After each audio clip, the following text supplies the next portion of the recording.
हाँ सब technology driven है, ठीक है ना। हाँ जी। उन्हें कुछ भी नहीं करना है, उनको तो दिमाग का उपयोग भी नहीं कर, दिमाग का उपयोग तो किसी को नहीं करना है।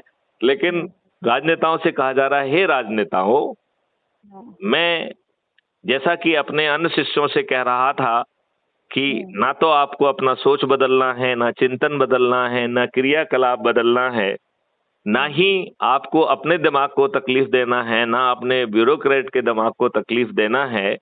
सत्यनारायण कथा के 2 अध्याय का यदि आप पालन कर लोगे तो हे राजनेताओं, तुम 240 से बढ़ के 500 पार कर जाओगे।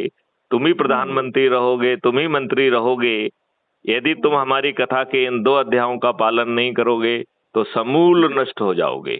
तो करना क्या है उनको? उनसे कहा गया कि तो आप एक नेशनल अथॉरिटी, राष्ट्रीय अधिकरण बनाइए, या national adviser for crime free Bharat for 21 objective